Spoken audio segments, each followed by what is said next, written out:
Good evening, everyone. Oh, thank you. Welcome to the District 3 Town Hall. I am Vice Chair and your District 3 Commissioner, Tarenia Carthan.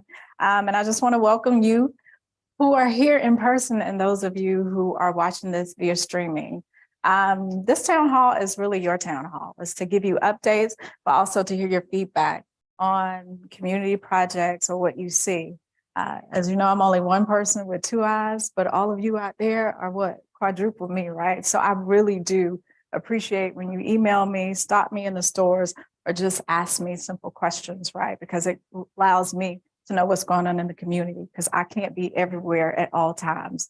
But where you live, what you see, and then what you convey to me helps us to convey it to staff so that they can carry out the service or the request that you have. So tonight you have quite a few staff members here to help us answer questions, right? I will tell you right now, I am not a Jack or Jill of all trades, but what I do like to do are the three things that you elected me to do, which was one, legislate, make sure that we have the proper policies in place so that we can carry out the services that you need in order to have a good quality of life. Number two, appropriate to all the different departments and elected officials that your taxes help to pay so that we can carry out those services and keep you safe. And then number three, which is what I'm doing tonight, which is educating you as well as you educating me about what's going on in the community. So without further ado, I do want to address one thing, right, before, I've had a lot of questions in regards to certain things that have been in the news. And I just want to say, if you will, please help me as I pray for our elected officials, right?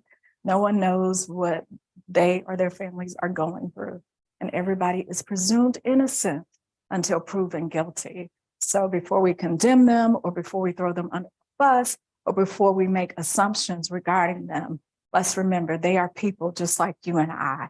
And at the end of the day, we need them to continue their jobs until they cannot. So hopefully all of this will be squared away really quickly. But in the meantime, remember, they are people just like you and I. So without further ado, I would like to welcome our staff members from the library. We have our director, Lindy Moore. From our planning and zoning, we have our manager, Allison Duncan. From Parks and Recs, we have our deputy director, Chad Griffin. From our transportation department, we have a new transportation director. And welcome aboard. We have Sula Raman. And then, of course, I know a lot of people think that Douglas County Water and Sewer Authority really is Douglas County Board of Commissioners. It is not. And so this is why I had our director, Mr. Gil Shearhouse, to join us tonight, because I often get that question. I also often have to tell people, no, we have nothing to do with your water bill or anything like that. That is a separate board. So I just wanted to make sure that he would join us tonight if you had any questions from him. So again, thank you. At the end, I will take any questions. So feel free to write them down and we'll get this started. All right, you have the floor.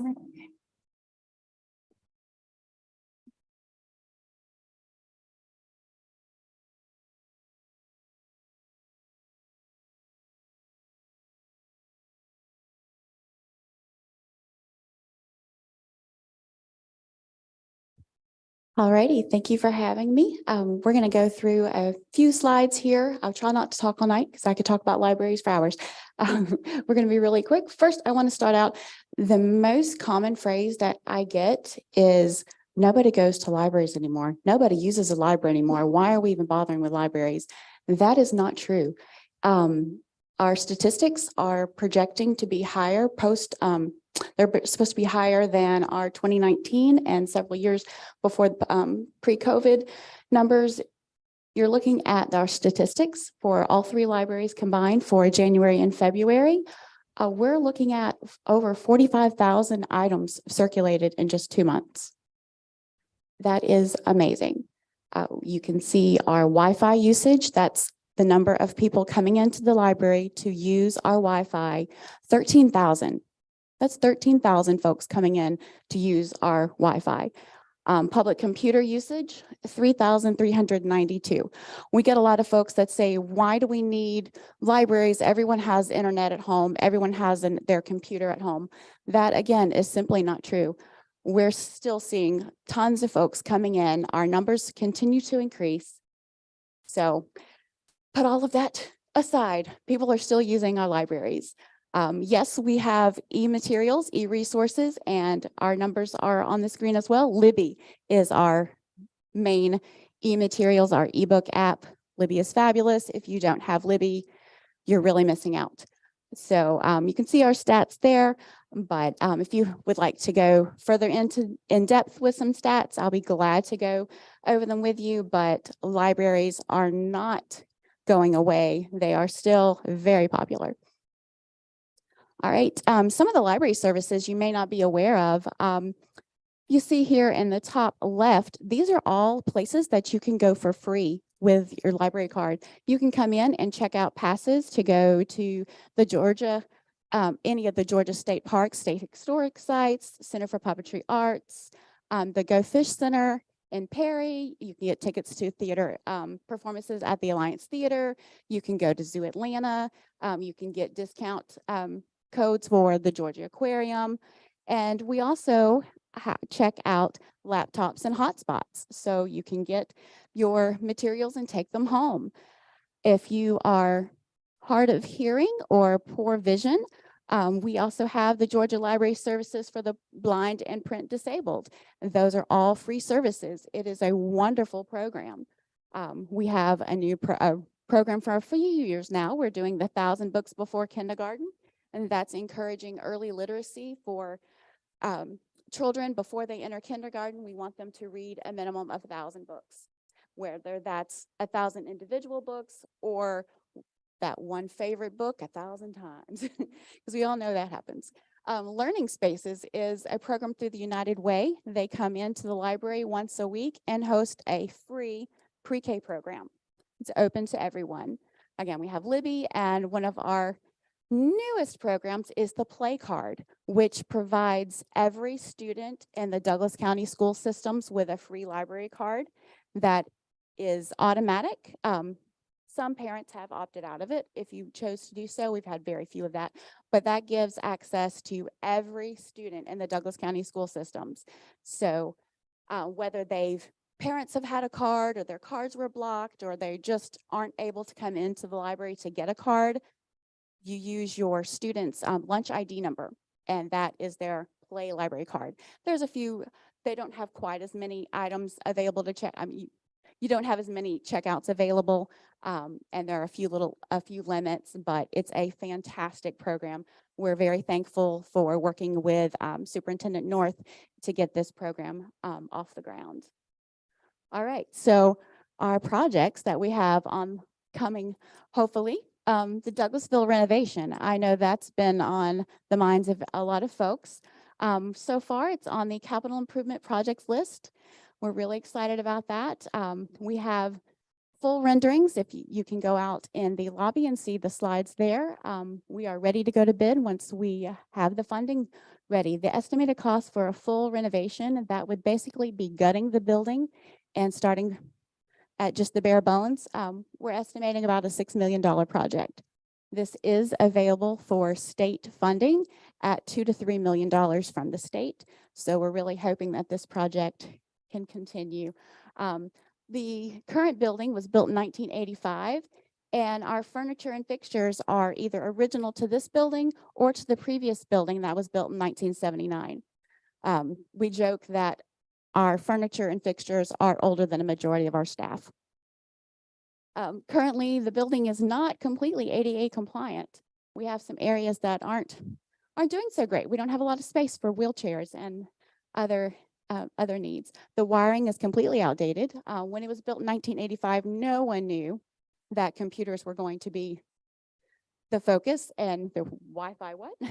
So our wiring is just not sufficient. We would love to be able to have more technology. We just can't support it in that building.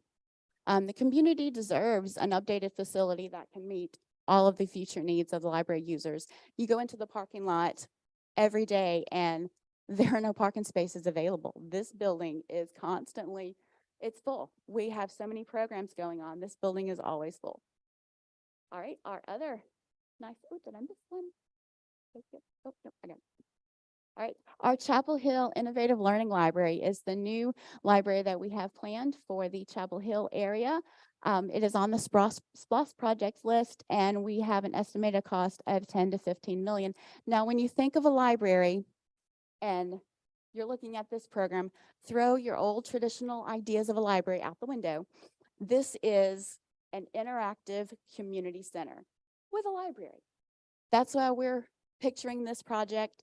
It's not just the books. It's not just the computers. This is a community center that has a library with it. So I know a lot of folks may say what they want about whether we need libraries in the community or not, but this is providing the community with something we don't currently have. A lot of the community resources that we plan for this facility are not available anywhere in the county or in the West Georgia area. I think Cobb or Gwinnett may have a few items, but not under one roof. So I know that's really small writing. I have those and I can get that information to you if you'd like to see it a little larger. This is a concept that we have. Currently, there's not a library in District 2 or District 3. So you have to drive to get to a library facility. Lithia Springs and Douglasville are both in District 1, and Dog River is in District 4. So you have to drive to the ends of the county to get to a library right now. This will provide a technology-driven library community center that features things that we just don't have anywhere else in the county. And this will bring us closer to the state minimum standards that they have set for library services.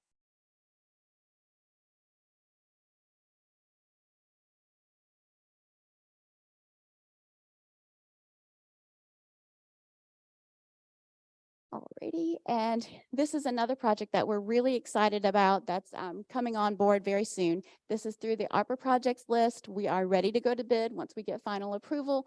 This has an estimated cost of about $200,000. This is a pop-up library bookmobile. Years ago, bookmobiles were popular when you didn't have library buildings. This takes the library services out into the community for those that cannot get to the library building itself. We're planning on visiting parks, the senior centers, the schools. We already have a list of folks that are ready for us to visit once we get the bookmobile in. We'll be able to provide pretty much any service that you can get in the library. We'll be able to provide that from our mobile bookmobile. You can check out books, return books, check out computers and hotspots. The bookmobile itself will be a mobile hotspot, so you can have your own devices and access the Wi-Fi. And we plan to sponsor programs out of this as well. We're imagining story time in the park or video game tournaments at the schools, just whatever you can think of, we're hoping to do with this bookmobile. Up in the top left is a sample picture. This is from the Piedmont Regional Library System, and that's pretty much what our bookmobile will look like. That's just one side of it. And the bottom picture is one from the New York Public Library. All right, additional projects that we are working on. We are trying to get some funding from the state to work on these minor projects. The Lithia Springs Library only has one study room. Well, if you saw from our statistics from the first slide, that's not sufficient. They're turning away more folks than they're allowing to use the room because they only have one room. So we're hoping to take part of their old computer area and make that into private study areas. New flooring. If you've been to Lithia Springs over the past few years, you've seen they have partial flooring there. We had small pot of money to do a little bit of their flooring a few years ago, and now we'd like to finish that project. And the building needs painting. Inside and out would be nice, but inside mostly. It was renovated in 2002, and that was the last time it was painted. So it could all definitely use a facelift. Dog River has a few projects as well. They want to improve the landscaping in the front of the building. They have a small roof issue that along the seam that we're going to get that taken care of. And we'd also like to weatherproof their reading porch. It's a gorgeous porch. If you've ever been to Dog River, they have a gorgeous porch, but we're in the south and we have a lot of pollen. So that porch is really only usable for a few weeks out of the year between the pollen and then it gets cold or it's just too hot to go out there. So we're planning to enclose everywhere there's screens, we'll put glass. So it'll still be a nice reading area. It just will be not weather dependent. All right, and one of our newest projects, the Georgia Public Library Services has provided story strolls, and our libraries have been recipients of 2 of those story strolls. And what a story stroll is, you can see our manager, our Lithia Springs manager, Mr. Dwayne Brown, is standing in front of one. They look like campaign signs, but they're stories. They're part of a book. What they do is they take the pages of a book and they're put on the signs, and as you walk around to each station, you're reading the book. And it's just a wonderful interactive outdoor activity that we're really excited about.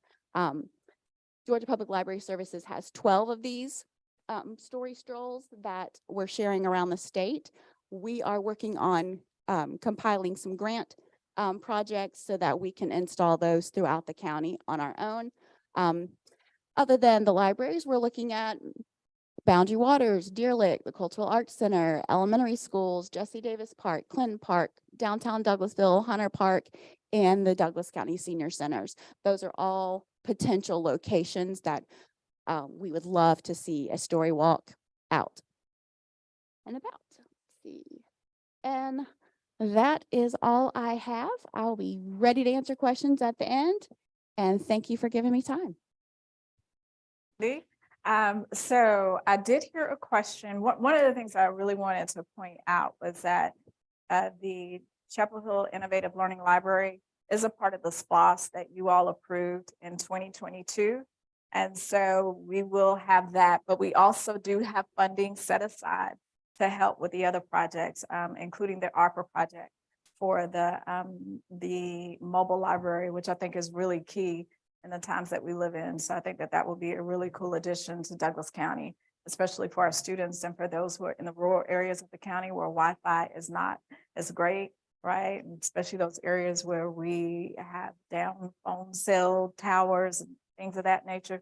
So, but I just wanted to make sure that you guys knew that District 3 will be getting a library. And to answer the question, I don't know who posed it, but the question of where will this be? So it will be along the Anawake, Dorset Shows area where the Publix is. It will be in that area, and the land is being secured as we speak. And we have a meeting on tomorrow. Is it, James? Is it tomorrow? With the architect, I think it's tomorrow, to help us finalize what the building will actually be. As you saw, 25,000 square feet. That's a lot of building, right? And so we have to ensure that if we do a building of that size, which I'm not saying that we won't, but we have to ensure that we can maintain that building and that we can do it at a level where it is amenable to you and I, the taxpayers, right? So we're not trying to be greedy, but we do want to make sure that we have something that is unique to the West. So, yes. Yes.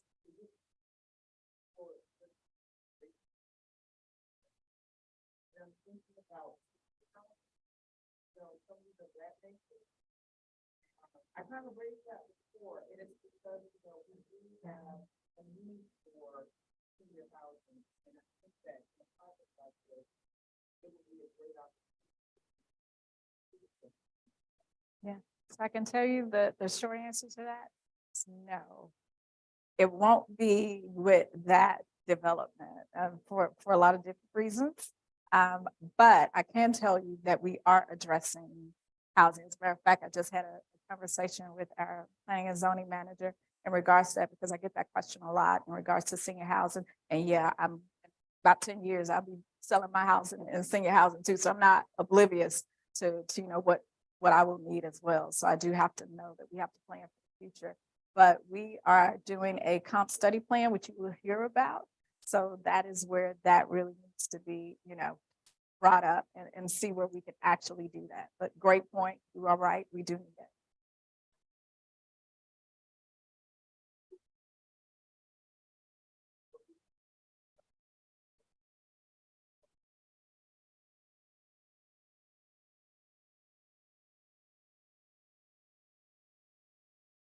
No, great, great. I don't want to lie to you and say that it will be there, but I like the way that you're thinking, and that's possible.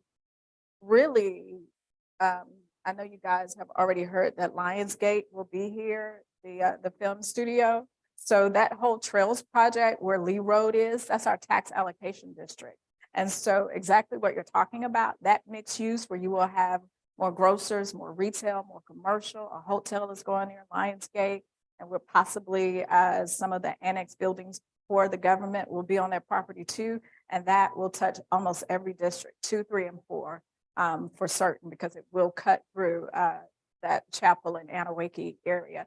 So, but to that point, there will be housing that's already slated to be there. Yeah. Any other questions regarding the library?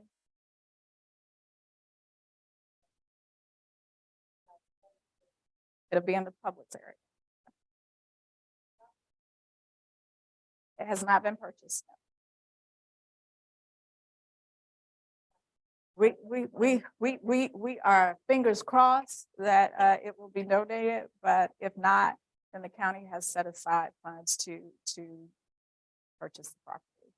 But we're working with someone who is a staple in the county, who owns a lot of land and is very excited about the project. We just have to secure it. And so we're working those things out. Plus the footprint of the property. We have to make sure that, you know, what we're getting, we can actually put on the property, right? That's my engineer. So that's one of the reasons why we're having to tighten up some of the things that we need in regards to the library. Yes. Yeah.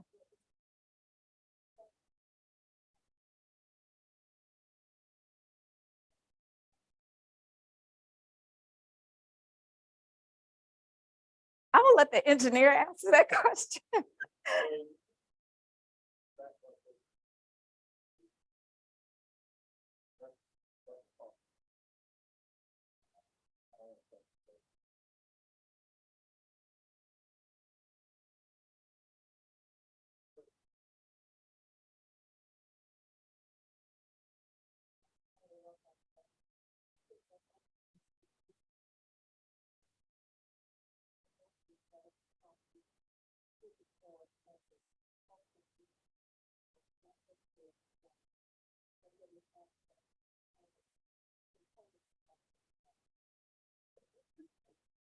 Sure. Thank you. Yes. Yes, but that was in like probably late summer, late summer. And they said that the hot spots was only funded for a certain amount of time. So when did they start back? We started back, was it 2 months ago? About 2 months ago. For every library with a hot spot? Yes, And you well, laid out for how- they check out for 2 weeks and they're not renewable, right? Audrey? Yes,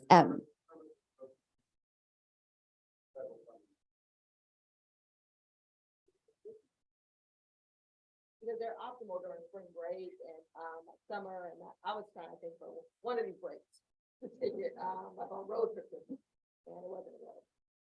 yes, and they are holdable. And right now, I do recommend if you want one to put one on hold. We had about 30 hotspots per library. I think we have 2 that were at DC this afternoon when I checked. So, right.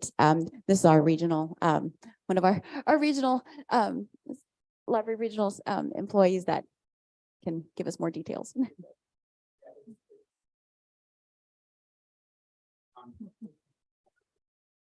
This was, these devices and the servers connected to the devices were part of the ECF program, which was the FCC had a big chunk of ARPA money. And that funding for everybody ends July 30th. So additional funding would need to be procured if we wanted to extend the hotspots out any further than that. Any other questions regarding the library? Yes. I'm gonna sing a hot tune first. No, no. This is all about libraries. 3 questions. First of all, we passed in November the Splouts funds. Will the completion of these projects be within this realm, or will we have to have another vote for another Splouts going down the road?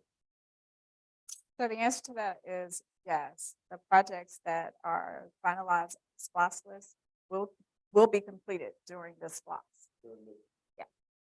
But we'll probably see another, just guessing. Well, I'll have to be real honest with you. And this one, we don't have a lot of transportation dollars allocated. And that's one of the biggest things that Douglas County really is in need of. You and I talked about that. So, widening of roads, right? Chapel Hill, I get complaints all the time, although I and the city, are responsible for the area. That is a really hefty project to undertake, and we as taxpayers just cannot afford that. So one of the things we may have to do, I'm pretty sure we will have to do, is a T-SPOS. That's really the only way that we're going to get some of those projects of that size taken care of, because you just can't put that type of money on the backs of taxpayers. We just can't. So That's just the- to be real honest with you. That's the case statewide. The location, as you know, if you look at walk scores or things like that, that tell you about driving and walking and biking and so forth. Has anybody looked at that kind of scenario to see what that would, how are people going to get to that particular library? And why is it in that particular area? Do you see growth going on down that direction, or what's? I'm not exactly sure where it is located, so So I'll defer. you're talking about the new upcoming library? Yeah, that is somewhat the center. So you do have the Dog River, right? And it kind of borders 3 and 4, but it's way up, for us, right? That area has the most rooftops, right? Which you have a lot of the school areas around there. You have Douglas, what is it? The Chapel Hill Middle School, Chapel Hill High School, Holly Springs. You have the youth center that's right there.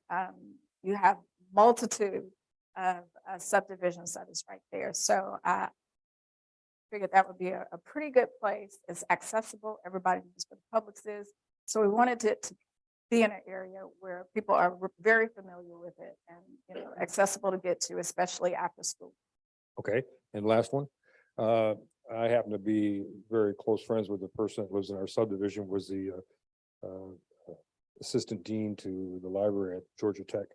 We were having a discussion just this morning, actually, about how books are being procured, what they're doing with the books that aren't going to be left in the library, and what are they doing to bring in new books. So if you have X number of books that are either old, outdated, antiquated, or whatever the case may be, what do you do with them? And then what decisions do you make to bring in new material? We have a process of weeding our materials. It's the musty process. And any of the books that have not circulated within, I think this is about 2 to 5 years, depending on the category, we recycle them. We have a book recycler that takes them. If you buy Better World books on Amazon, those books come from libraries most of the time. So books that are no longer in the collection, we do have those recycled.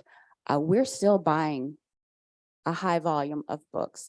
We don't see as many folks using the e-materials as the actual books, because most folks that use e-materials, e-books, e-audios, they're going to buy them themselves a lot of times. Whereas you're more likely to come to the library to get the hardback.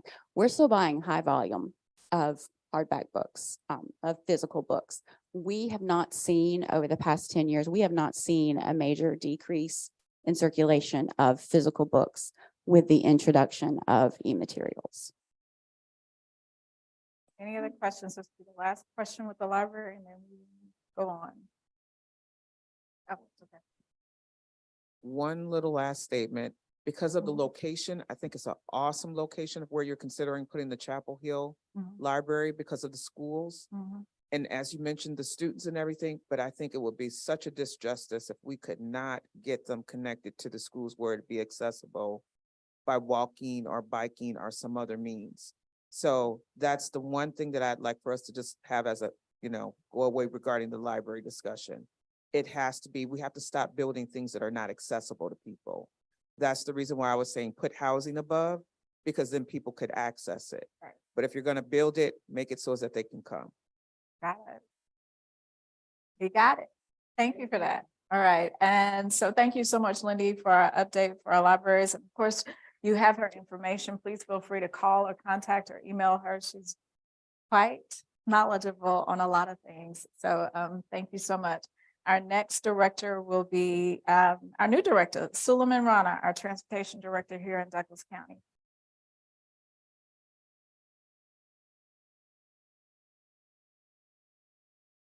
Good evening, everyone. Thank you. My name is Suleiman Rana. I'm the Deputy Director of Douglas DOT. I joined not too long ago. It's been about 6 months, but I'm happy to be here and give you guys an update on District 3 transportation projects. I do have a handout and my business cards placed in the back. So if you all need one, please grab one so we can talk through these as we progress. So today I have quite a few updates for transportation projects in District 3, but I would start off by saying this. In District 3 alone, we have over $22 million worth of transportation improvements planned for the next 4 years. And we'll talk about the individual projects, but I would also like to say that each and every single complaint that you guys put in, our department carefully studies it and we recommend improvements. And those are the recommendations that base our decisions. Sometimes there are projects and improvements that are not out of any of our comprehensive studies, but we take it up because of your complaints. So I'd like to say that we appreciate your input and please continue sending us your recommendations. And just wanted to reinforce that we take them very seriously. I'll start off by talking about Stewart Mill at Reynolds Road intersection.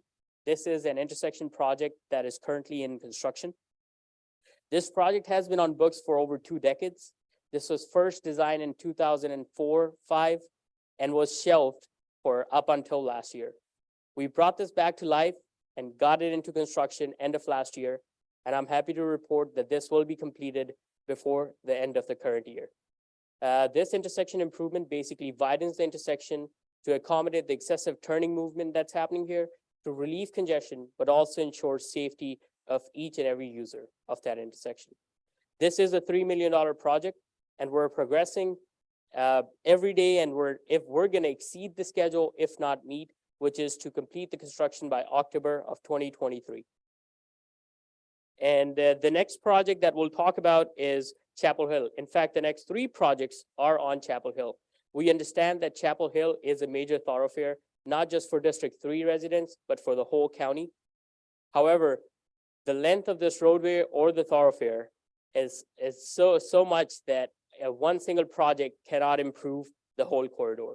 What we've done over time is split this up in different pieces and tackle different issues in different circumstances. For example, we've addressed few projects under federal funding. We're addressing 2 projects currently supported by our SPLOST programs, and we're continuously seeking grants and federal dollars for any other improvements that are needed for this corridor.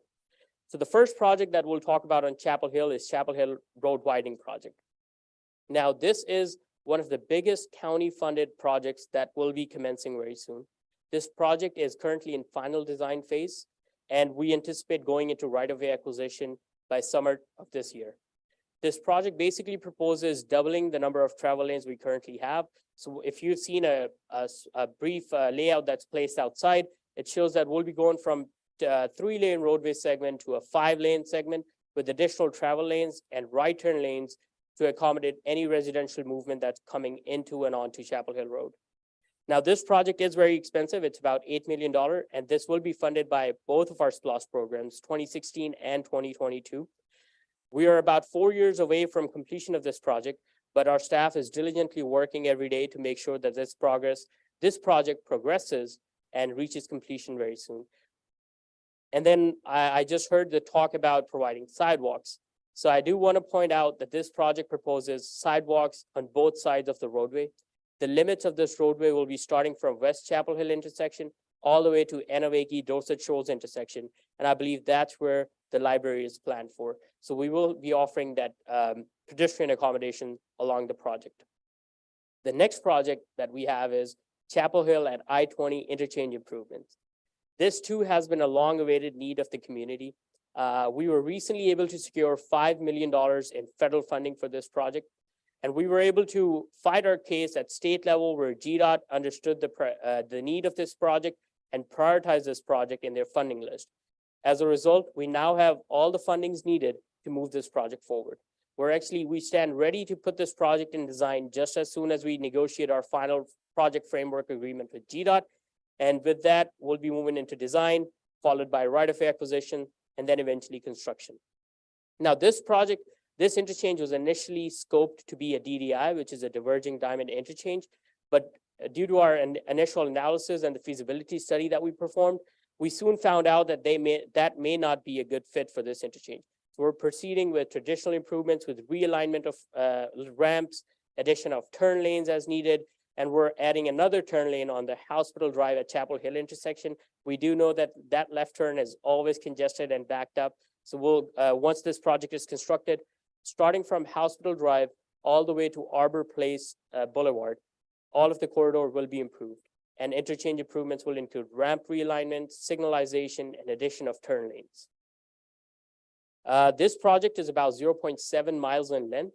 And the goal of this project was to basically reduce congestion, but most importantly, enhance safety of everyday users.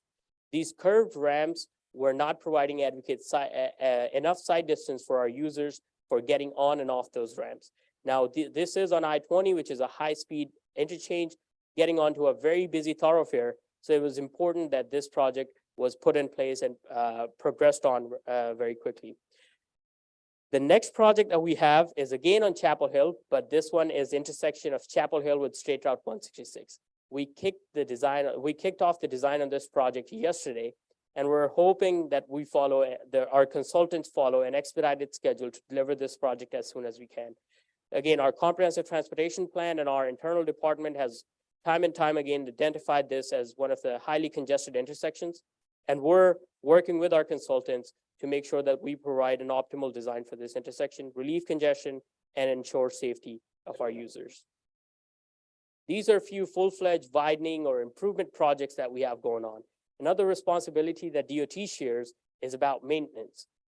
Sometimes we often neglect the number of assets this county owns, and we often jump onto the immediate needs that are needed, which is fair. And as a citizen, I understand that. But just when we started looking into maintaining our signage, just the traffic control signage of this county, we found out that there are over 50,000 signs that this county owns, and the life of each sign is about 10 years. So that tells you that we need to be at least at 5,000, replacing at least 5,000 signs every year to be able to maintain a good outlook of these signs throughout the county. But for the longest time, we didn't have a plan in place. We weren't aware of our assets, and we didn't have a plan that would address them over time. But under the leadership of our Board of Commissioners and County Administration, we now have a plan that acknowledges the vast number of signs that we have out there. And we have a plan that is going to incorporate refreshing signs in different roads and neighborhoods throughout the county. So in District 3 alone, we have planned to replace somewhere from 300 to 600 signs over the next 6 months. The rough cost estimate of this signage improvement is about $90,000. But I would like to point out that this is just a start. We want this program to grow, and the number of signs that are replaced every month, every quarter, every year would be growing from this point onwards as we enhance or increase our capacity. Another major improvement or maintenance effort that DOT undertakes is the roadway maintenance or resurfacing. We have over 880 center lane miles of roadway in this county, and it almost becomes impossible to maintain all of them for the whole year, every year. So what we do is we go through a pavement condition analysis that studies the condition each road is in every district. And upon that and our allocation of SPLOST and state aid dollars, we identify a priority list that resurfaces certain roadways in every district every year. From 2022 to 2023, we are planning or have resurfaced about 6.5 miles of roadway. We recently resurfaced some of the major roads such as Kings Highway, which was finished not too long ago. So these are all the updates I have for you guys. I welcome any questions you have at this point.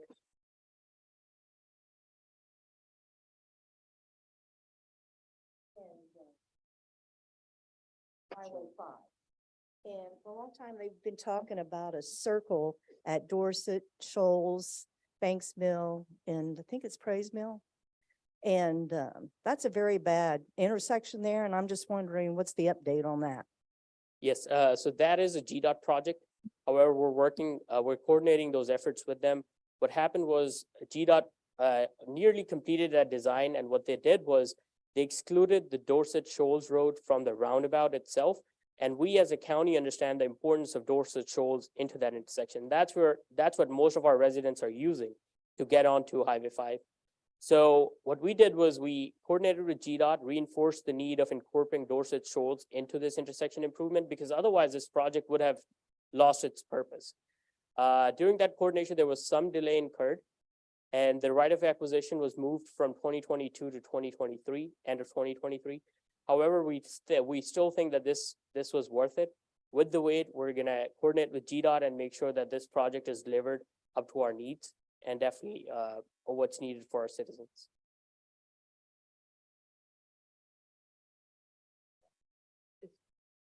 I live and use Timber Ridge almost daily.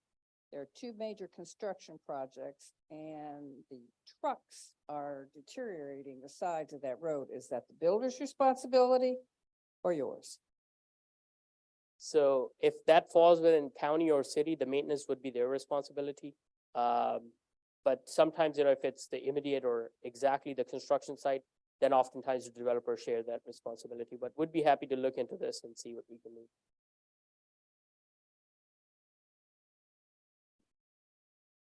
This for the live stream, so they can hear you on. Okay, my voice is kind of loud anyway, but are you working with GDOT to improve lighting on 166 heading up to Chapel Hill Road? Because it's very dark along that corridor at night. Yes, we And- are. And also, when you're turning off of Chapel Hill Road, going either way in directions of or coming off of 166 onto Chapel Hill Road, some type of warning signage, if you will, warning that the road is ahead. Are you looking at that as well? Yes, definitely. That would definitely be a part of this project, but the signage need would rather be classified as a maintenance need, and that's something we can look into right away and see if that's needed. As far as the lighting is concerned, we do have funds allocated out of our 2016 SPLOST for lighting. Lighting of Chapel Hill at State Route 166 is very near execution. We finalized the design and gotten the GDOT permits that are needed. So within the next 4 to 6 weeks, we anticipate this work to be done on that intersection. And then there are a few more intersections that we're actually considering lighting along 166. I think I'm gonna follow up on her question about Timber Ridge. I had that discussion already. It is not your responsibility, but there is a lot of construction and a lot of building going on there. One of the things that Frank Lane and Presley Mill Road, where the 238 homes are being built across the street from that, you have a problem with Frank Lane coming in as a 2-lane blacktop, not even 2, it's actually an exaggerated wide lane. That's gonna be a problem. Now, the new development, Lennar Homes is gonna put an ingress and egress there, I get it, on that side. But when you come to Frank Lane between Kensington and Kensington Gardens, that's not a good spot right there at all. So I thought I'd bring it up. That being said, I look at all these numbers and I know for a fact that it takes to do 0.06 length of road is about resurfacing is about $400,000. I'm looking at this and I'm saying, you got enough money planned in this thing and you got labor issues and you got increased inflation. I'm just curious. Yes, the price is definitely going up, but our estimate is based off of the last bid that we awarded last year.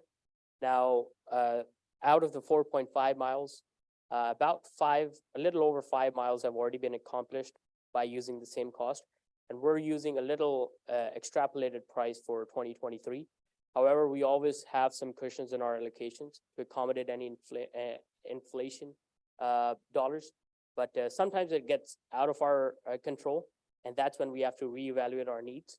But for the time being, I think for year 2022 and 2023, we're well planned, and I'm pretty confident with our list that we have. Do you have a rendering of the final of what Stewart's Mill Road and Reynolds Road is going to look like when it's complete? Yes, we do have a plan set that we'd be happy to share with you. Reach out. I don't have it with me for Okay. today, but definitely. I'm trying to imagine, is it gonna be where the cars coming on Stewart's Mill can go around the people that are turning on Reynolds and continue down Stewart's Mill? Is that the plan? Yes, so we're adding a left turn lane on Stuart Mill onto Reynolds. So that takes care of that turning movement. We're also adding a right turn lane on Reynolds, so people can turn right or left, rather than waiting on each other. Wait, I'm not, but there's no light, there's no stop sign, it's just a turn lane. It would be a stop control intersection for now. So all three would stop. No, just a minor Reynolds. Okay, just the people on Reynolds would stop, and so the people on Stewart's Mill keep on going straight. Okay. Gotcha. I think that's my only question, but I'll get that picture from you. All right. later. Thank you. If you don't mind, I have my business card outside. If you reach out, I'd be happy to share.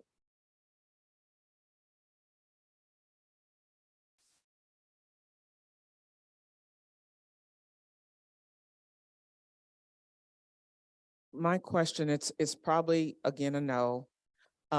Looking at the Chapel Hill widening that's taking place, the Chapel Hill widening. Now, that's, the location that you have is at Anawaki Road, between Anawaki and West Chapel Hill Road. I was wondering, just consideration going beyond Anawaki, because looking at, is it Central Church Road and Bomar? That area, it's a lot of congestion in that area. And we've got a development that's coming in on Bomar and Simon Road. So there's a lot of stuff and we've got the junior high school over there as well. You got the fire station there, you've got Kroger there. You've got a lot of things that's going on in that area, but you're stopping right at Anawaki. And where there's a lot of density and need, and that's probably the right-of-way issue, the density that's in that area. But just please tell me a little bit why we're not going, you have to say it. Sure. Well, initially, this Chapel Hill widening was not programmed by the county itself. We were awaiting on federal dollars to fund this project. That original project, which was going to be funded by ARC, USDOT, and GDOT, was going to go from Central Church Road all the way to 166. However, that didn't really rank on the upper half of the priority list of the state. That's why we could not wait too long for them to come in and provide any improvements along this corridor. In the meantime, we had a much smaller project planned for this section, which wasn't really the scope that you see today, but we were starting off with few intersections, if a few, I would say 1 or 2, and then basically looking into sidewalk additions. But over time, just because of the need, we scaled the scope to match the needs and brought it to where it is today. Now, while this is being worked on, we're also coordinating that effort. So eventually when we get funding for a much bigger project, that would fill in the gaps that we're leaving in right now. So the gaps that you see, we're doing the interchange, we're doing this Chapel Hill widening right now. We'll be relying on those federal dollars to fill in any gaps to provide a fully improved corridor. Will it be a priority as far as that intersection, especially with the development coming in there at Bomar? So will it be a priority? Yes, so Bomar, that would be covered under an existing project, and every project that Douglas County has, it's a top priority for us. And we try to advocate for all of the projects that we can push through our federal list. But what happens is during the selection process, some do tend to fall off of that list, and we're left to settle with the ones that we can get funded. But this again is on top of our list. Chapel Hill is one of the major thoroughfares. We'll continue to reinforce the need of those improvements and really seek those federal dollars that we need for this project. Thank you. And I will add to that, the project where, West Chapel Hill Road and Anawaki, that was a very small project. I really, really had to push my other commissioners to to help me to widen that. That was not what was there. And when I came on board and they showed me what was going on, I was like, oh no, because I ride that road a lot. So I knew what the congestions were, right? What the problems were. So I really had to push. And when I tell you push, it is hard to get stuff done on this Board of Commissioners because every single district commissioner has his wants or his needs. Just like you are here tonight, they hold town halls and their constituents want things too. So I have to, really push hard when I know that there are certain needs that we have. And most of you know in here, if you lived in Douglas County for a while, Chapel Hill Road has not been touched in a good while, right? When it hasn't. So we know the need of that. And although we are pushing, for grant funding and state funding, y'all, it's probably gonna have to come from the T-SPLOS. And the reason why I keep pushing the T-SPLOS is because it's not just us, right? Whoever comes into this county and spends money, we get a penny of that. And then that can help us to cover some of these projects that are desperately needed. Because if we keep waiting for the state and the federal government to see our needs, we'll continue to wait. And we'll be talking about Chapel Hill widening for the next 20 years when my grandkids are driving up and down that road. And it's taking too long. So I want you guys to know, I hear you. I hear you. I'm there with you. I ride that road. So we're pushing, okay? Thank you so much. Our next update will come from our WSA Executive Director, Mr. Gil Shearhouse. You have the floor. Thank you very much, Vice Chair Carthen. Thank you for having us tonight. Thanks for joining us. Great to be here. Always good to be able to give an update and also just kind of explain some things that we are doing at the Water and Sewer Authority. As Vice Chair did mention, we are a separate agency. However, we are very interconnected, very intertwined with both Douglas County, the Board of Commissioners, and all of their staff, and the City of Douglasville City Council. As a matter of fact, that's who appoints our board members. They get appointed by the city and the county respectively. So there are a lot of, I'm green. Yeah, I got it. Thank you. So there are a lot of interconnections there. We don't operate in a vacuum by any means. I was asked to talk about three things tonight. The first is relative to our role in water quality. And I thought I would just talk about that briefly by talking about watersheds. How many of y'all know what a watershed is? Okay, pretty good. So I don't have to give second grade science lesson, but essentially what a watershed is, I'll do it anyway. Essentially what a watershed is, when rain falls, it goes somewhere. It falls, goes down the hill, and we call that a basin. We call that a watershed. And those are important because watersheds have different characteristics. Each watershed has different risks that are associated with it, but also they have certain purposes, certain priorities that go along with them. All watersheds in Douglas County ultimately drain to the Chattahoochee River. So all the water in Douglas County goes to the Chattahoochee, but each individual one is important to our community for various reasons.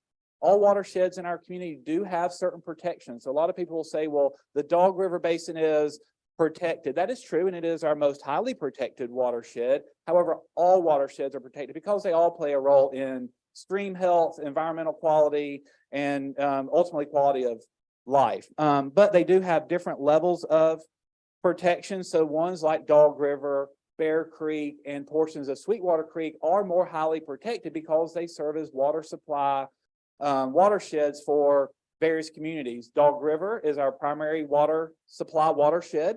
Bear Creek is our secondary water supply watershed, which I think most of Bear Creek is probably in your district, District 3. And then Sweetwater Creek, a lot of people don't know, is a watershed for another water utility out in Fulton County. City of East Point uses the lake at Sweetwater Creek as its reservoir. They have an intake on Sweetwater Creek down by Riverside Parkway. That is why that portion of Sweetwater Creek is also protected. We play a big role in watershed protection, but ultimately we don't play the final role in that. Again, in coordination with our partners at the city and the county, they ultimately have zoning rules. They ultimately do the zoning and the approval for properties, and so watershed protection measures are rolled into zoning and the permitting process. And again, we play a role. Ultimate authority goes to city and county. So as we look at zoning applications and things like that, we're looking at and commenting on all these things. But the elected officials ultimately have that role and responsibility to decide what gets zoned and what gets permitted. Speaking of watersheds and our Dog River being our primary water supply, we are underway with an enormous project for our community. A lot of you may have already heard it. We've been talking about it for a number of years. I know some of our friends at the Board of Commissioners have been sharing it with their constituents. We're underway with a reservoir expansion program that's already been underway for about 10 years now. Believe it or not, it takes about a decade just to go through the planning and permitting for water supply reservoirs through the federal agencies and the state agencies. We've gotten far enough. We have all those permits now, and we're under design with that really large program. That need is really threefold. I like to talk about it as a three-legged stool. One, but actually not the highest driver is, just population growth, business growth. As our community grows and expands, we need to have that water supply available for them. It does take a long time to develop water supply, so we use a 50-year planning horizon for water supply projects. So we are looking out 50 years from now what estimates are for both business growth and population growth, projecting that out, looking at what that relates to in water supply needs, and then planning the necessary supplies for that. When we did all that study, and again, it takes a lot of time, a lot of details go into it, the end result was a project that was to expand our Dog River Reservoir again. For those who have lived in this community for a while, you will recall we built the reservoir initially in the early to mid 90s. We expanded it once in the early to mid 2000s. And so now we're coming back and going to do it again. The great thing is Dog River Basin can support the expanded need. It can support the additional water that we need to store there. And the great thing also is, because of the great watershed protection measures in place in the Dog River Basin, it is the highest quality of water that we have available to us in our community. And that is really important to us at the Water and Sewer Authority. Water quality is key. When we deliver water to your house, we want it to be the highest quality, and we want it to be at the best, most affordable price. And the water quality coming into the reservoir helps us in those missions. The second part to that stool that kind of generates the need for this reservoir expansion is environmental regulations have changed. I won't bore you with the details. I'll just say that as those things have changed, it requires us to build bigger reservoirs to account for that. And then the third part of that stool is very interesting to me in the water supply place, but also as a floodplain manager. Both droughts and floods are getting more severe and more frequent. That is the primary driver behind this project. It is because we have worse droughts on record now. If anybody was here in the 07, 08 timeframe, we had an enormous drought in the Southeast. It changed all of the water providers' calculations on what we could use reservoirs for, basically how reliable it was in a time of drought. So those are the three reasons why this is occurring. Again, I would say, very passionately, it primarily because droughts are more severe and more frequent at this point. So we're underway with this project. I would expect you guys to start seeing construction underway probably later this year. One of the first projects we'll do is the Highway 166 bridge that goes over the reservoir right now, that has to be moved over and moved up to accommodate for this project. And you can see on the list there a host of other projects that we will build. We have 2 intakes on our current reservoir. We will have to relocate those. The intake is just the pump house that pumps water out of the reservoir up to our water treatment plant. We build 2 because failure is not an option in our business. If one fails because, God forbid, a tornado hits or something like that, we need to have a backup. So we locate 2 on the reservoir. We also have other backup water supply things. I'm going to skip number 3 for a second. Our recreational complex. If you have not been to our Dog River Recreation Complex, please come visit us. It's beautiful. If you're a resident or a business owner here, you can visit that. As for those groups, you can fish, you can picnic, you can boat, kayak, that kind of stuff. So come see us, go to our website, look at the details. It's a great place, but we will have to relocate that because of this project. And then there's a driveway entrance road of minor consequence. For you guys, the big project, the big work to be done is the dam. We have to build a much bigger dam. That's what impounds this water. We are going to be raising the water surface of this reservoir 35 feet. So if you can just get in your mind's eye like what 35 feet means, that is a lot. We will be taking this reservoir from a volume of 1.9 billion gallons. That is what we store right now in the reservoir, to 6.5 billion gallons. So we are more than tripling its holding capacity. That is what our community needs for the next 50 years. And that's the project that we are working on. And then the last point I'll note is just kind of give just general customer information. Anytime I have a chance to speak to our customers, county's constituents, I always like to just share a lot of the things that you have available to you, because a lot of people just think, well, I get my bill, I'm going to write a check, pay my bill, or might call and do a credit card. But there are a lot of things available to you guys as customers that I'd like to highlight. There are a lot more on our website, or if you call, so please don't hesitate to reach out. The first on payment options, we take just about every payment option under the sun. It's not just mail a check with your bill stub that comes in the mail. We have paperless billing, auto billing, every type of payment you could think of. Go to our website, call us. We'd be happy to set that up for you. If you find yourself with a high bill situation or a leak, we have a lot of resources available to help you find that leak, to help you locate that problem. And if you do have a high bill as a result of a leak, when you get it fixed, we do have programs to help offset some of the cost of that bill. A lot of customers don't realize that. So again, call us if you have these problems. We have a lot of resources available to you as a customer. And along with that, with payment plans, we do make those available. If you do have a high bill and aren't able to pay that off, when your bill is due, call us. We're more than happy to work out a payment arrangement for you so you can pay that off over time. If you're going through a hardship or have, again, an abnormally high bill or something like that. We also now have a bill assistance program. We've entered into a partnership with Talatuna, our local community agency.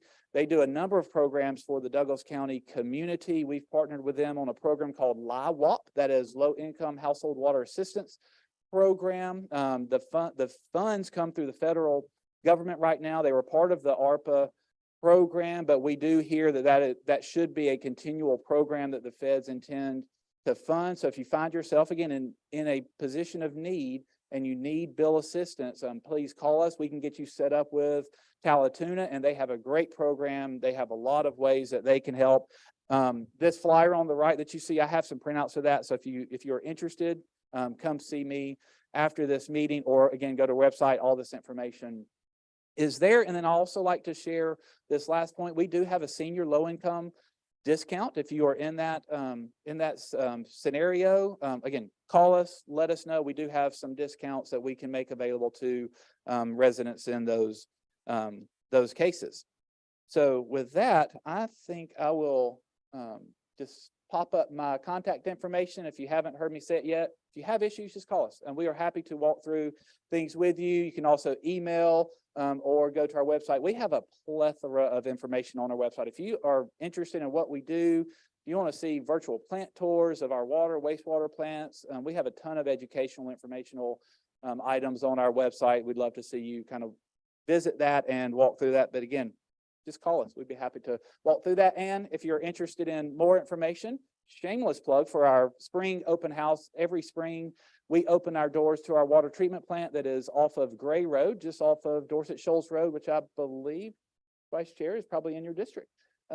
So come see us. This is a great opportunity for you to learn about water quality, what we do from source all the way to the tap, how we treat your water, the operators that are on the staff to affect that work, and a lot of technology that you would be surprised that goes into this work, and then all the testing and whatnot that goes into making sure that we provide quality water to you. We open those doors. We always have a great turnout from our community. I just want to make sure that you know about that. I've got those flyers as well if you are interested in coming. That is Saturday, May 6th. We'll be there from 10 to 2 and would love to have you guys come join us. So that is just a taste of some of the things that we are doing. If you have other questions about anything else we're doing, again, contact us. We are happy to walk through anything that we have going on or any questions you may have. And for now, I'll ask any questions that you may have at this time. Oh, wow. Thank you. I either explained everything or I bored them to know. death. Can you elaborate just a bit on the approval process for variances when it comes to these watersheds and creeks and streams that feed into them? Sure. So I may need to ask some help from my partners at the county. I'm going to speak generally because the process is essentially the same, whether you're in the incorporated limits of the city of Douglasville or unincorporated Douglas County. We can operate in both spaces.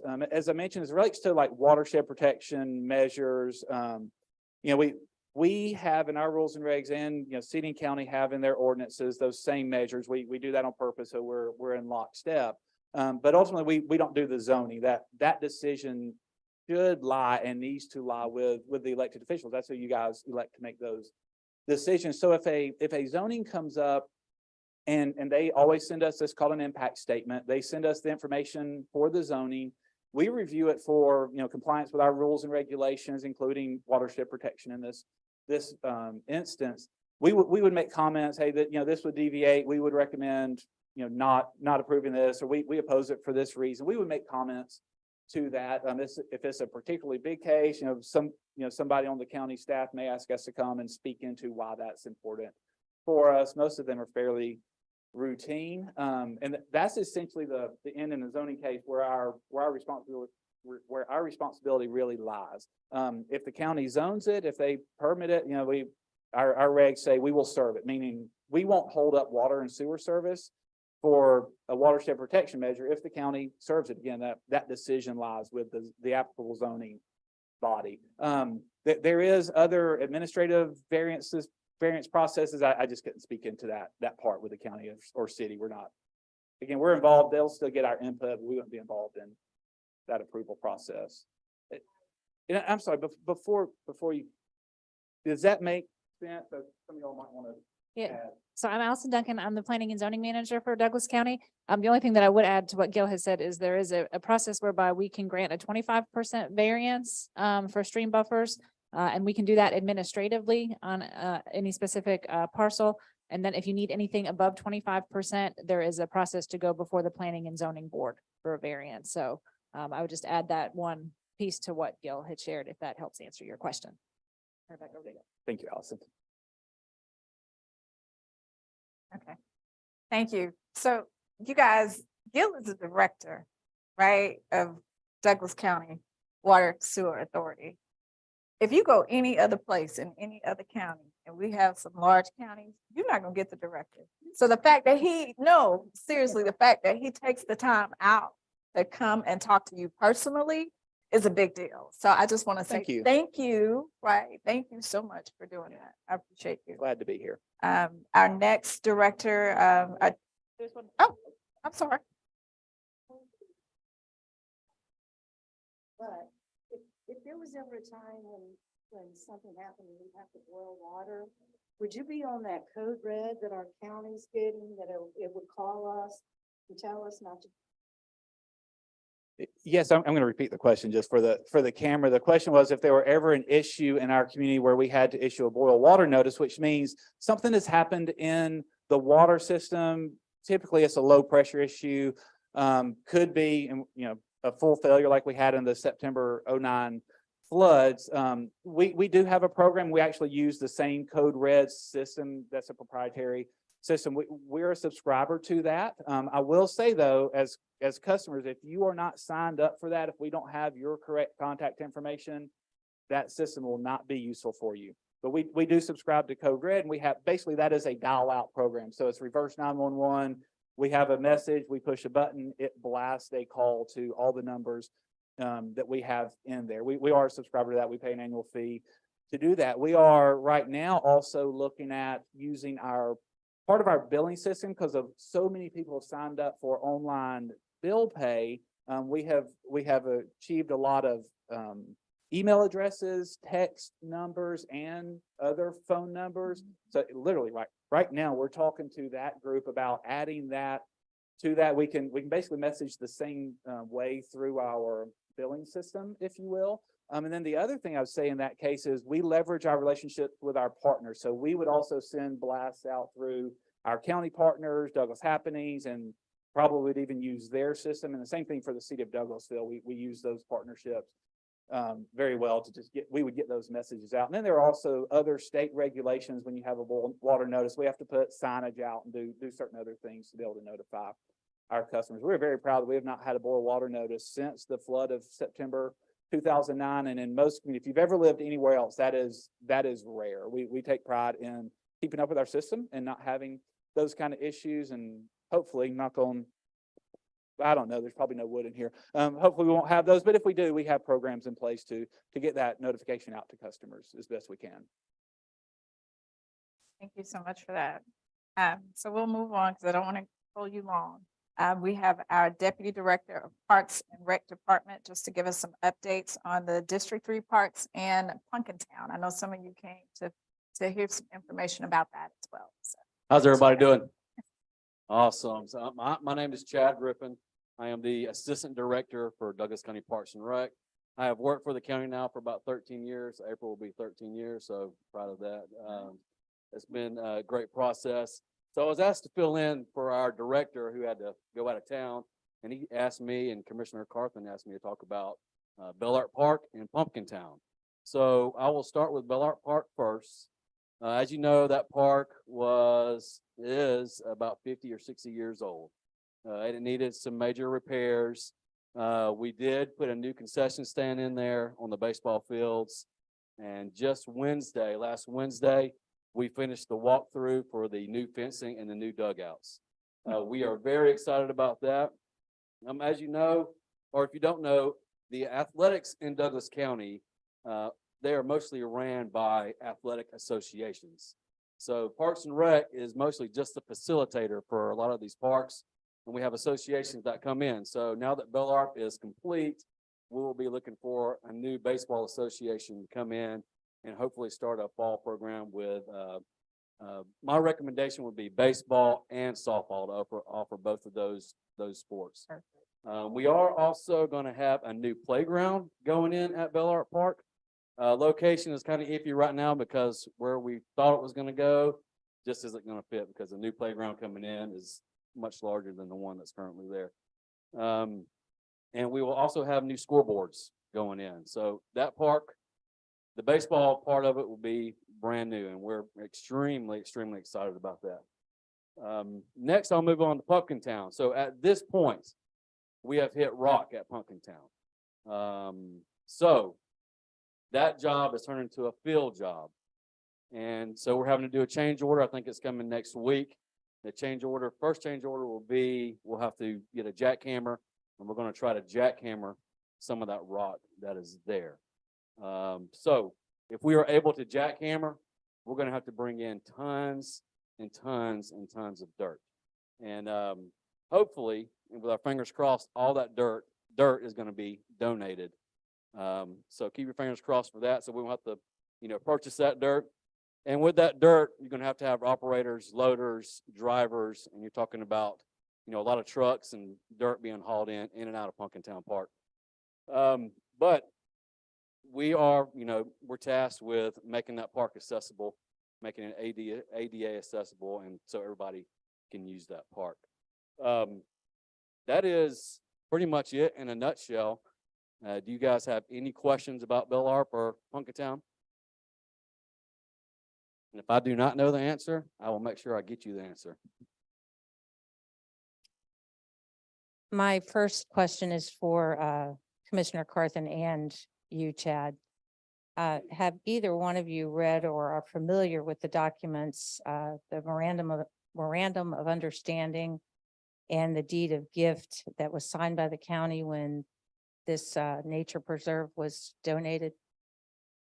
Yes, so the memorandum of understanding and the deed restrictions that you so graciously emailed me a while about was looked at, and our county attorney, who is not, a land county attorney, actually turned that over to a specialist attorney who also looked at it.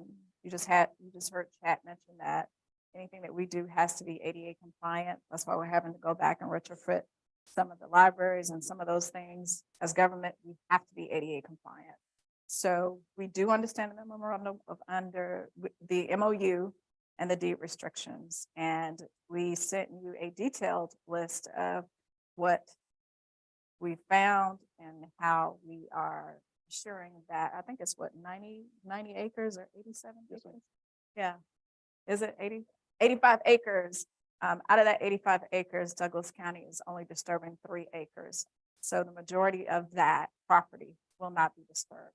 But we did have to go over some of that, which we had to get a variance for in order to ensure that school buses could get down in there, that ADA accessible vans to get down in there with the parking, and that the trails would be ADA accessible. So that meant we had to go above the 1 acre of disturbance, which is why some of that deed restriction we could not abide by. Anytime that the government gets a gift, we understand that we should uphold it, right? We will do our very best to do so. But we are also mandated by the state to ensure that all citizens can access that property. I agree with you, and because the deed restrictions were violated, there was 100-foot buffer that was supposed to remain around the lakes and creeks, and that was not done. They went 25 foot from the creek, and that concerns me about the water. Also, the 1 acre was already planned for school buses and vans and things like that to be able to get into. So I don't understand why the county decided to clear off 3 acres. In addition to that, the concreting of trails is also against the deed restrictions. Sweetwater Park has a all-terrain wheelchair that's available for ADA compliance. Why can't we at Punkintown Road? I've got information on it if you'd like it. Yeah, I We don't. would love to have, if you have yeah, that we information. don't- we we'll don't. take it. Yeah, Yeah. Sweetwater Park does not have any concrete trails, and that's a state park. So that is a government state-run facility. Now, I will remind you, Ms. Beveridge, that not all of those who are under the ADA would need a wheelchair, just like our District 2 Commissioner, who is totally blind. He wouldn't use a wheelchair, right? He would walk alongside and feel, where he is along there. So not everybody that is under ADA would I utilize a doubt wheelchair. seriously Kelly Robinson would be out on Punkintown Road. Actually, when he visited out there, when we did the breaking, it was one of the things that he was actually looking forward to. Did he go up into the property? I'm not sure if he went up into the property, but when we did the ground, oh, he did, yeah, but when they're shaking their head, the staff Oh, was. so there was Yeah, no concrete there then when he went up I'm to the pretty sure he was property. probably holding on to somebody. Well, She's then shaking her head like, he can yeah, Hold on to somebody. Yeah. That's fine. That's not being, discriminating to him. But I can give you the information because like I said, Sweetwater, there are very, very, very many state parks and conservation parks, which this was supposed to be a nature preserve, a conservation nature preserve that do not have concrete trails. And again, if that is where the county is going, they are breaking an additional deed restriction. They've already broken the deed restriction of clearing 3 acres instead of 1. They've broken the deed restriction of keeping 100-foot buffer around the streams and creeks. And now they're going to break a 3rd one. It's crazy. we hear your concerns. Our engineers is taking that under advisement. But we also have the engineers who are subject matter experts. Now, I'm assuming you and I are not the subject matter experts. Otherwise, we would probably have I'm bid just it for telling that you what I contract. see. And I and what, understand you that's know. what you see, but also just like with any project, just like what Suleiman Roman told you, when we start projects, there are certain variations that you have to pivot for, right? So we But plan to the deed ensure restrictions are giving- in perpetuity. They are not to be broken. got you, but if they have to be broken in order for all of the constituents to access that project, which is a government project, then we're going to make sure that every single constituent can access that project. Every constituent in here who pays taxes should have access to that project, should have access to the library, should have access to the government building when they come up to that courthouse, should have access to every single facility and project that we undertake, right? And out of the 85 acres, we're only disturbing 3. And 2 of those were to ensure that we can basically meet the needs and the requirements that we have to. Sorry that we had to do it, but we had to do it.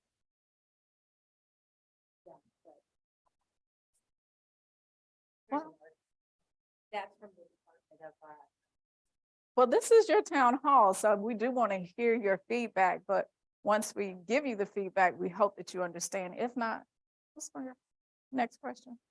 Yes, part of the report that went with the deed was the homestead was supposed to be preserved for historical education. And I'm wondering what you're going to do to preserve that last chimney and put the daffodils back. And then I have another question after you answer that. So, that is something we can definitely look at. I can get with Commissioner Carthen and our director to make sure we try our best to make sure we take care of that chimney and those daffodils for sure. There is something called landscape archaeology that was pretty much destroyed when you took that hill off. But the other question I have is you stated you're going to be bringing in a lot of dirt. How are you going to keep that dirt from washing down into the streams? I That's, mean, you weren't able to do it on that last big rain we had last month. Was that last month? right, that would have to be a question I could find out and ask the engineers. I'm not an engineer myself, but I could definitely find out for you. I mean, that water does go into people's drinking water, so I don't want,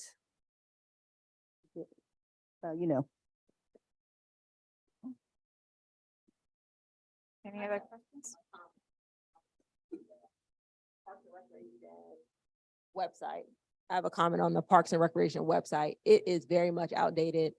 So I would just suggest that you update it. Like when you go to the Parks and Recreation, they have events from 2021 and 2022, and it's not updated to current times, and it makes it difficult for you to know what's going on currently.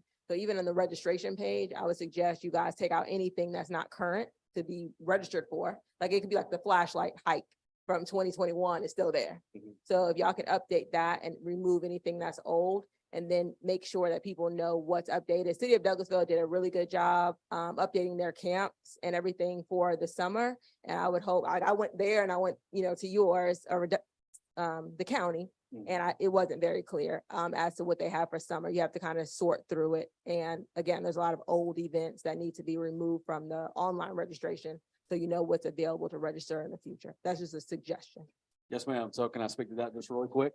It's funny that you say that because we've been working with communications department on that very issue. Is to take down all the old flyers. When I went on there, even last week, I was like, we've got to do something about our website because there's old flyers on there. There's old information of old staff that is still on there. So we've been working with communications to handle all that. If you go on, look on that page now, you'll probably see the homepage has been updated for sure. We are also adding a association page. So you'll be able to see all the associations in Douglas County: football, soccer, baseball. You'll know cheerleading, all the above. So that way you can go to that association page. You can click and find that association when they're registering, what their website is.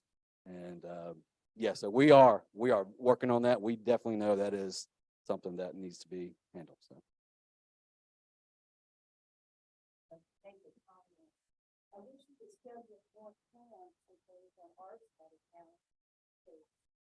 Boundary Waters is too far away. I would say you're doing more about it. So Fowler's a city That's park. city. Yeah. So, now that we have Bel Art Park back online, and even I know Fair Play is not in your district, but we did just host a baseball and softball clinic out at Fair Play for that end of the county. Because we did get requests, hey, what about this end of the county? We don't see much. So I challenged my staff, hey, let's do something. And we partnered with Alexander High School, baseball and softball program. We did a softball and baseball clinic for all of our associations. And we had over 105 participants come out. So, but we did, it was a great event, and we were very proud of it. First time we partnered with a high school like that, and we plan to do many more, so. Well, as soon as we finish Pumpkin Town, there will be those are the only two parks. And again, District 3 has the most rooftops. So okay. Any other questions? I had requested a couple of months back when the work stopped on Pumpkin Town Park because of the deed restriction violations. I had requested that Commissioner Carthen, that you meet with the neighbors and the land conservation company or organization that donated the land And that didn't happen. And I'm again requesting that if you don't have time, what I wanted to do was get Parks and Rec, WSA, the engineers, everybody together and let's hash this out. There's got to be a better way to avoid violating these deed restrictions and keep this, this park natural. And again, I'm requesting that if you don't have time, Commissioner Carthen, then just Parks and Recreation, WSA, can we get a meeting? You can absolutely get a meeting. They're here now. So our engineer is here. You have the WSA directors here and you have the deputy director. So from what I remember, well, I did now I did come down and meet with you all, about a year or two ago before the project started. I know the prior Commissioner Mulcair, who I inherited this project from, also met with you all. So, as updates arise, we will continue to give them to you. But again, our attorneys have went over those deed restrictions. They have sent the information to the person who donated the land to the county. Hold on. They did give the information to the person who donated the land.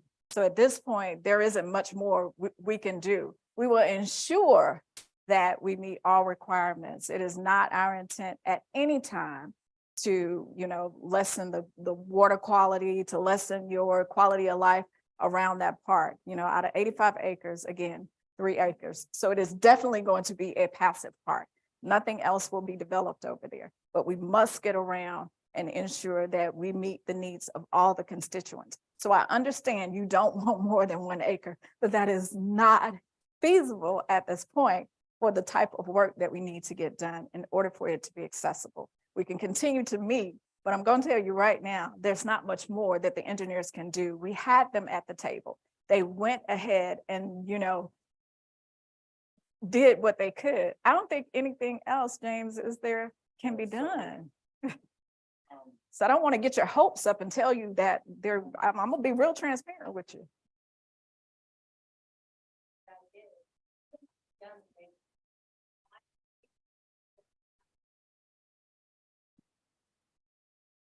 So you just didn't want to park at all because again, we're under parks and we're under libraries.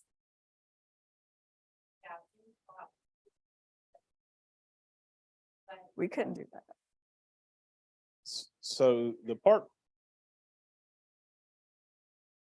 Ms. Beveridge, he's going to answer you. so the park property only has access through the end of Punkintown Road. That's the only public road access there is. Some of the information that's been spread, the only paved trails in the entire design is just right around the parking lot. Parking lot itself will be gravel, the entrance road will be gravel. But around that parking area, there will be a few, and I don't recall because it's changed, but there's either 2 or 3 handicap parking spaces. Those have to be concrete. They have to. There'll be a path from those to the pavilion and to the little restroom house. And then from there, the concrete path will lead down to the bridge. So that portion will be ADA accessible. Once you cross the bridge and you're on the lower 80+ acres, nothing will be paved out there. Nothing. That will all be natural. Exactly. There will be trails, but they're not going to be paved. The parking area itself with the pavilion and the bathhouses are, I believe that was about 0.6, 0.7 acres total. So the bulk of the disturbance is to get the driveway in, get the path down to the bridge in. Those are both necessary. The parking area itself sits about 12 feet above the road. There's limitations on slopes, particularly if you're just driving up gravel. So we have to meet those slopes, particularly we want to be able to get a school bus or, you don't want to be out there stuck on a road trying to get your car in or whatever. So we will be going out after the fact. Any areas that are disturbed that are not used, meaning like they'll, you know, if we have to build this road or the driveway in and there'll be slopes off to each side, we have to do that to get the road in. But we're gonna come back and replant those areas. We're gonna plant with trees and native vegetation. If you got suggestions for vegetation you want out there, we're certainly open to that. We didn't do the design.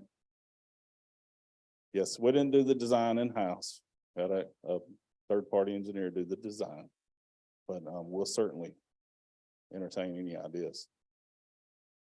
Yes.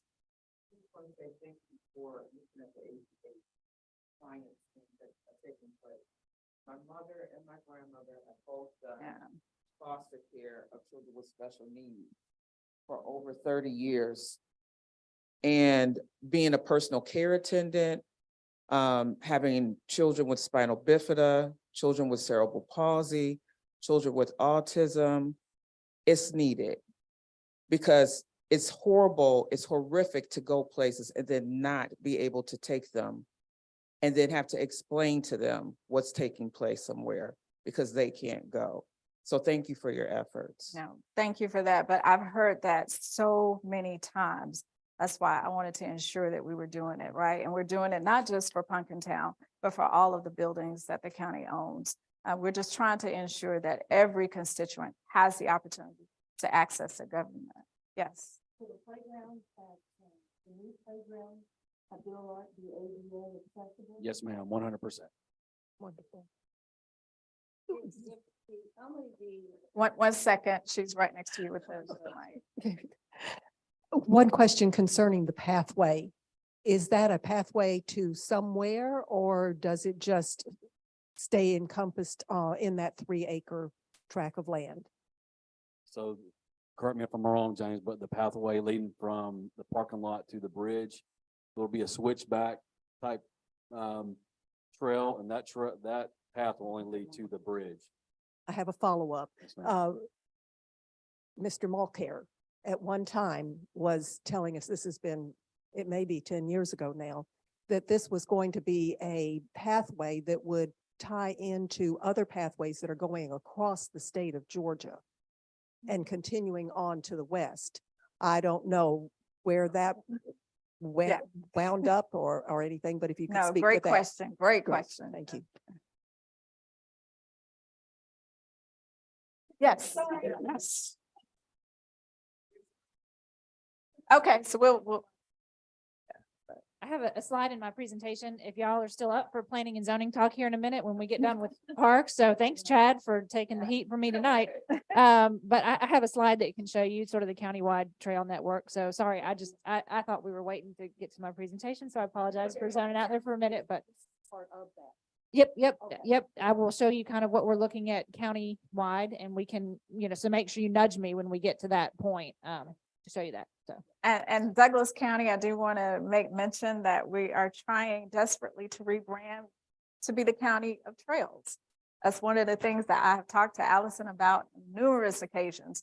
I think a lot of the division that we have in the county is because a lot of us don't get outside to talk to our neighbors, right? And so we don't understand the differences we have, but we have a lot more in common than we have differences. So I think along the trails is what's going to help to bridge the gap between the division and the county. So I'm looking forward to. I just have one question from the engineer. You're saying that the only concrete is going to be going from the parking lot to the bridge and to the restrooms? That's correct. Okay, so none of the trails are going to be concreted, so Correct. those folks that are ADA challenged or wheelchair, they cannot participate in any of the trails, correct? They'll be able to access down to the bridge area. Okay, Be able to see the And to river the and all water, that and get right. to the water, but okay, beyond that, it'll be just natural trails. okay, But thank we you. will look into what you just gave him about the wheelchairs, because I do think that that's a need and that's a great idea. All right, thank you so much. I appreciate you. So our final presentation is planning and zoning manager. Now, planning and zoning is one of those things that we need, but I tell you, it is for a lack of a better word, So much fun. Yeah. what you're looking So, for. so I want to invite you all on, when is the next planning and zoning meeting? April 4th. April April 4th. 4th. Please come out and join me at 6 o'clock at the planning and zoning meeting. We hear everything from, chickens to you name it, right? It is one of the most interesting Board of Commissioners meetings that I have to be at, right? And Enjoy so, being it. yeah, and there have been times when we have been there at 10, 11 o'clock at night. So, yeah. Yes. So please come out and join us and get to know what's going on in your county. It's one of the best places to find information and to meet those individuals who want to come in and develop the land. So with further ado, All right. I'll turn it over to Thank you. Y'all, I'm Allison Duncan. Again, I'm the planning and zoning manager.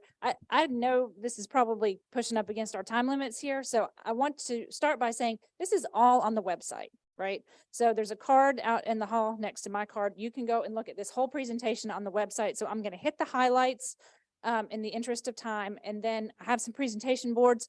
I see some of our comp plan steering committee members here tonight, so thanks for being here. They will tell you that I will talk about this as long as you want to. So Ron may kick us out of the building, but if we want to hang around and talk about some of this one-on-one, I'm absolutely here to do that. I'm just going to hit some highlights tonight in the interest of time. So the comprehensive plan is basically the comprehensive land use plan. So it talks about a lot more than just land use, but most people think about it in terms of land use. You heard Director Rana talk about the comprehensive transportation plan. My friend Ron Roberts is working on a transit master plan right now. I mean, really, these are just kind of published documents that say what the county's going to do, right? And I mean, that's really critical so that we have transparency, so that you can hold us accountable. And so this is a requirement from the state. We update it every 5 years. I'm not going to get too much into this kind of thing, but I want to make sure that I draw the line between what we're doing with our comprehensive plan, what we've done with the comprehensive transportation plan, how we will inform the transit plan. And it all starts with the county's 5-year strategic plan, right? So that was a huge outreach that the Board of Commissioners did to hear the voice of the citizens. And we're making sure that we point all of our plans back to that document, right? So that's a critical piece of this. So the strategic plan goals for the comprehensive plan, again, are rooted in the county's strategic plan goals. And so you can take a little bit more of a deeper dive on the website with that if you want to. We have done a lot of community engagement throughout this process. So we had a number of both online and in-person events. We had a really awesome steering committee, citizen and staff steering committee that kind of kept us moving. And so now we're doing what we call the roadshow, right? So I'm going to be a little kind of overexposed for the next 6 or 7 weeks. You're going to see a lot of me out in the community. If you've gone to our libraries, parks, or senior centers, you're going to see the same display boards that we have set up out there. If you go to our website, you're going to see a lot of information about the comprehensive plan, because we want to make sure that we take the next 6 to 8 weeks and we get this information out in front of the community to the best that we can. So this is a combined effort. In addition to our comprehensive plan update, we decided to take a deep dive into a small area plan for Lithia Springs and Winston. So I'll share a little bit of information about that as well. And right now we're about halfway through, right? So we've done a lot of the technical work for the plan. And the big piece that we're wanting to put out in front of you now is a lot of the land use detail, so that you can give us your feedback, whether you like it, don't like it, you have a lot of questions. So with that being said, here's one of the biggest pieces that we changed with this comprehensive plan. We introduced the idea of character areas, right? So these are geographic areas that have a similar look and feel. And so one of the things that you see in District 3, right, those are those rooftops that Vice Chair Carthen has spoken about. We have 4 of our character areas that are almost solidly like non-residential uses. So our data district is kind of all of these warehouses and data centers that you've seen coming in this area. West Fork is that older kind of mixed use industrial commercial area from the 70s. We have the quarry, which is still going. It's kind of coming to the end of its useful life. So we'll have to start thinking about what we're going to be doing with that in the next 10 to 20 years. And then Campbellton West is kind of, again, similar to West Fork. It's an older legacy industrial zoning area that has been hanging around for a minute and is now kind of starting to develop.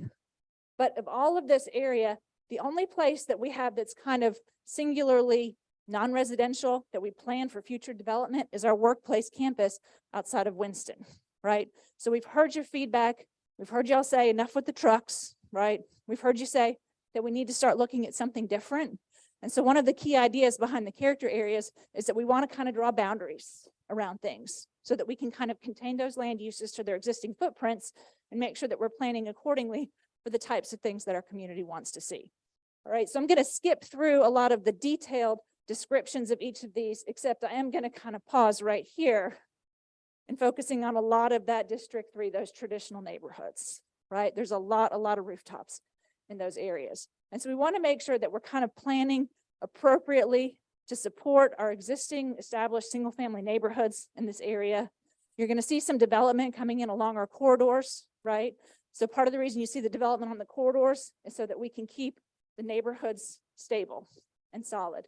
We've heard a lot of feedback through this process that people are really attached to their neighborhoods. You know, they may have various opinions about other parts of Douglas County and how well we're doing in other parts of Douglas County, but they like their neighborhoods. And we respect that and we honor that. So please know that we've heard that.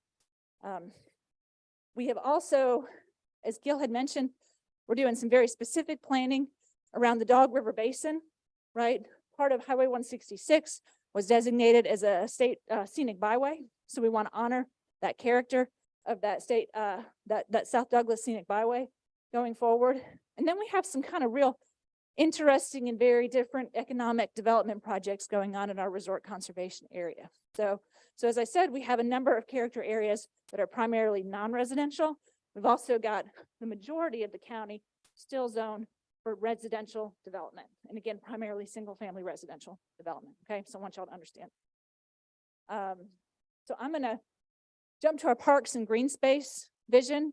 So we do have a parks master plan that I think was done like 90s, like 1990-ish or thereabouts. So y'all, it's been a minute. I mean, I remember the 90s, right? Y'all remember the 90s, right? But I mean, it's been a minute.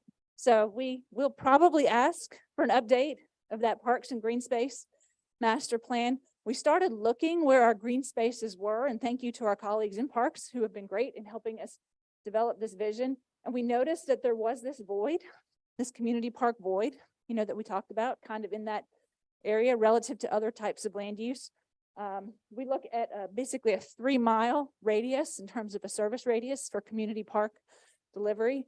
And so I think when, again, we look kind of at a big picture planning for Douglas County, we want to make sure that we're kind of addressing where we don't have those service areas that we need to see.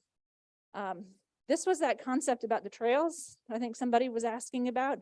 So we've actually been studying corridors and the feasibility of corridors so that we can start to introduce kind of a multi-use trail network that will start to connect some of these things that y'all have expressed, your libraries, your schools, your parks.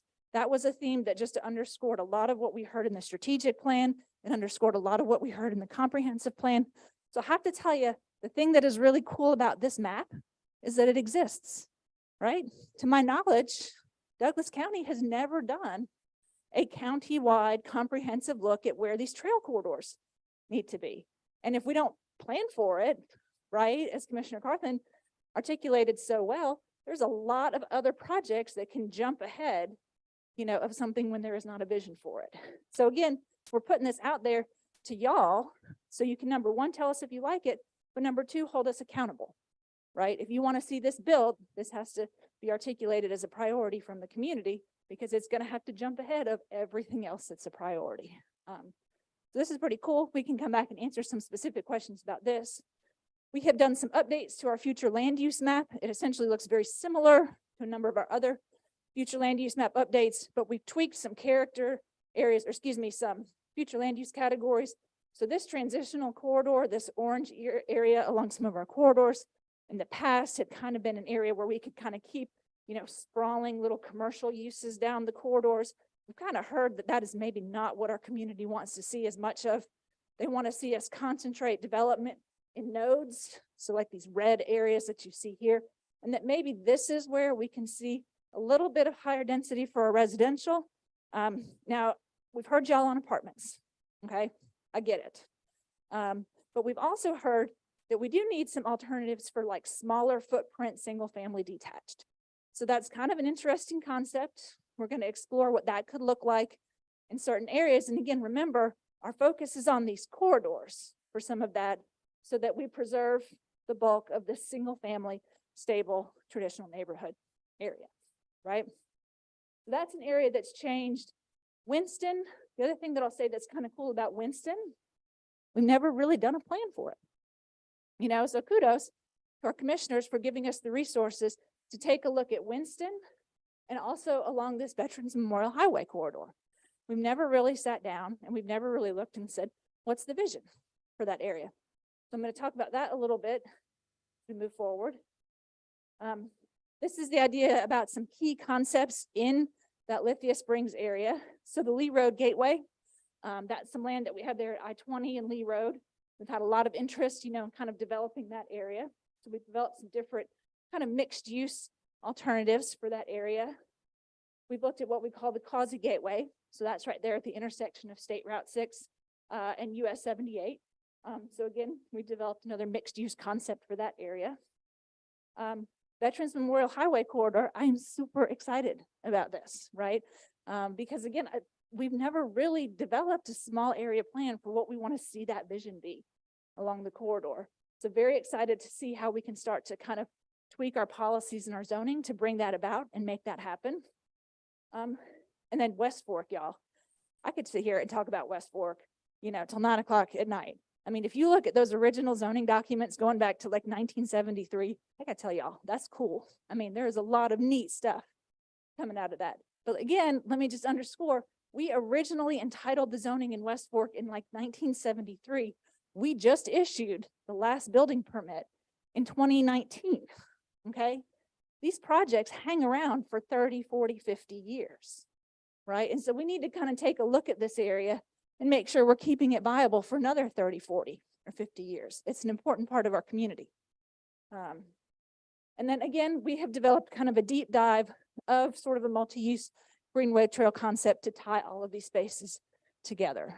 So I'm going to wrap it up here. Just to kind of briefly mention, we looked at Winston. We identified 3 key concepts in Winston. So the workplace campus is a contiguous area of about 800 acres. And there, that's what I had mentioned to you, is that kind of node of kind of non-residential development, not built yet, not really planned yet, don't have the policy and zoning in place, but we're putting that out there as an area of possible industrial expansion. I've heard y'all on the trucks, okay? So we get it when we start developing the policy and the zoning there. We've definitely heard you on sort of the truck heavy uses in that area. But we're looking at that as a possibility. We really want to kind of focus on the Winston core, right? So how can we kind of build that mixed use of like residential, commercial, retail spaces, a little bit of industrial, a little bit of workforce development in that area. But how can we kind of really develop that historic core of Winston? And then how can we kind of keep the bulk of it as what we're calling our rural reserve, right?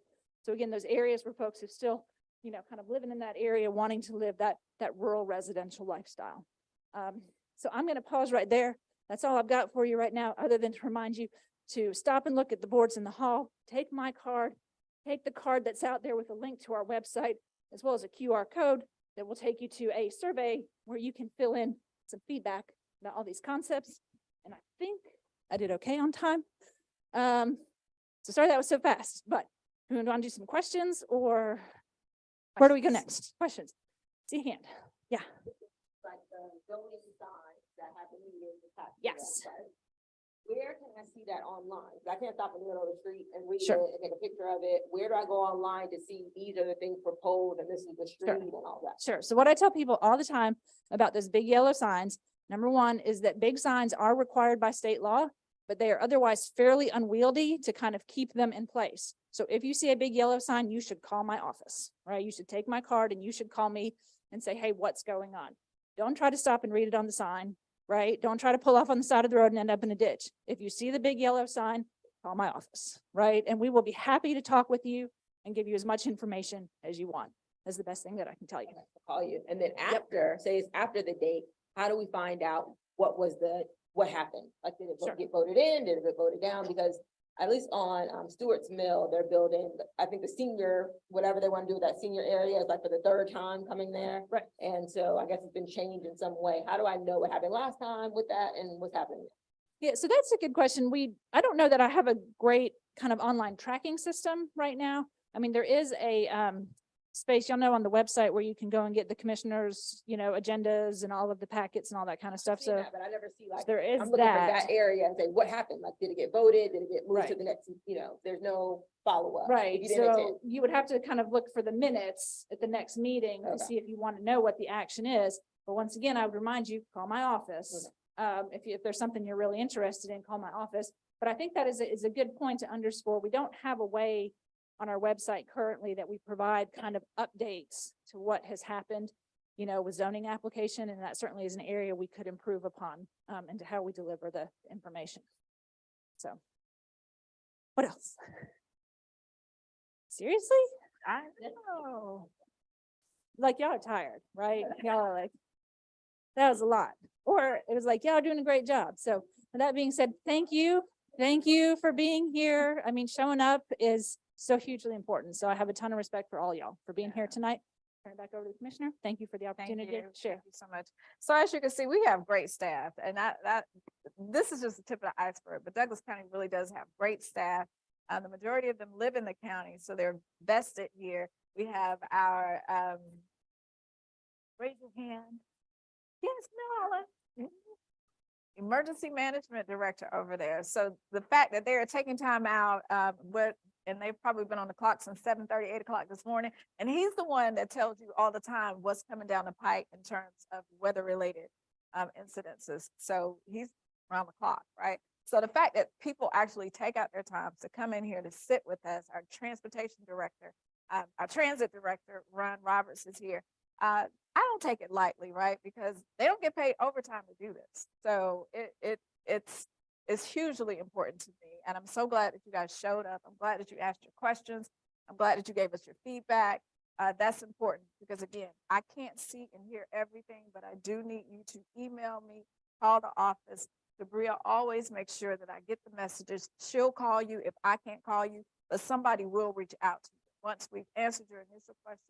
If you have other questions, we usually get you in touch with the directors who can actually give you more information than what I can. So without further ado, are there any other questions for me? Yes.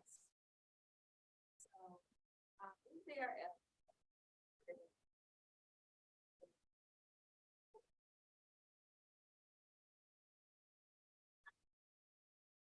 Great question.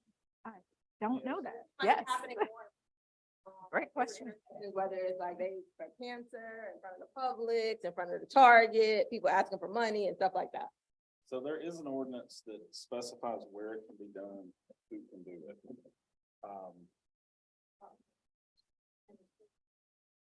So it kind of prohibits it from, and I forget the exact wording, but I think you're not supposed to do it on 4-lane roads.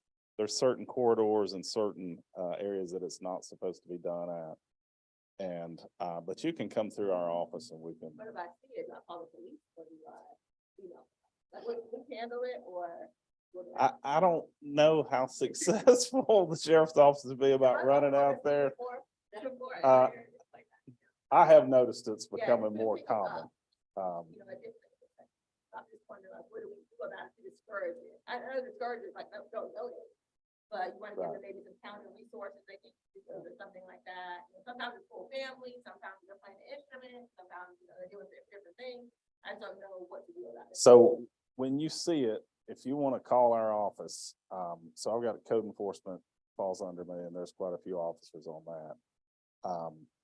Depends, I know you guys are all aware, but the city and county lines, my folks can only do what's in the county, not the city limits. And a lot of the panhandling happens in the city, not anything towards the city. It's just where the population. Most of them is. commercial is. They've got their own codes, right? I just know if it's like over in like they're in the city, So, they're in public areas. they can do it. right. So if it's in the county, you're welcome to call us and I'll give you my card in just a second. So. Let's go through my 3. All right, so, you anticipate school overcrowding, because we're building a lot of, I know there's I don't know if it's in District 3 or not, but they have the new townhomes coming close to the mall. They all feed into my daughter's school. And I feel like we're already overcrowded. So when you decide, like the city and zoning and deciding whether you're going to put new subdivisions, new things, is there a plan for new schools? in these areas? Because I don't know, we have 20 elementary schools. Is there a plan to build a new one? Because a lot of them, I mean, Holly Springs has 4 trailers. We don't have trailers yet, but I would anticipate if we have families, single family homes, they're gonna have children. So is there a plan on the county/school board to say, okay, these people, when Lennar is finished, when this is finished, we are gonna have this many approximate children coming to these schools? Is that plan in place to say, okay, how are we gonna address the overcrowding by, like, is there any plan to build a new school anytime soon?